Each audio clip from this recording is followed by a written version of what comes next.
यावर्षी पावसाचं प्रमाण जे आहे साधारणतः 85% पर्यंत गेलेलं बघितलं. सरासरी पाऊस न पडल्यामुळं परतीचा पाऊस देखील झालेला नाही.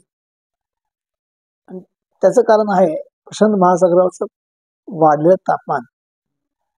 सरासरीपेक्षा तापमान वाढ झाल्यामुळं त्या ठिकाणी अल निनोची परिस्थिती निर्माण झाली असं समजलं गेलं. आणि त्याचा फटका आपल्याला हिवाळ्याच्या सुरुवातीलाही बसला आणि पावसाळ्यात देखील बसलेला आहे. आताच्या परिस्थितीमध्ये साधारणतः डिसेंबरच्या आपण मध्यापर्यंत जास्त कालावधी गेलेला आहे आणि आपल्याला हवी तेवढी तापमान घसरण दिसून येत नाहीये. तरी देखील उत्तर भारतातून येणारे जे थंडीचे वारे जे आहेत हे आता थोडेसे स्थिरावले दिसत आहेत.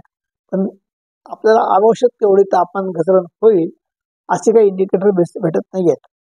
अद्यापही अल निनो जो आहे हा मार्च पर्यंत साधारणतः 100%च्या वर राहील आणि एप्रिल पासून त्याची घसरण होईल.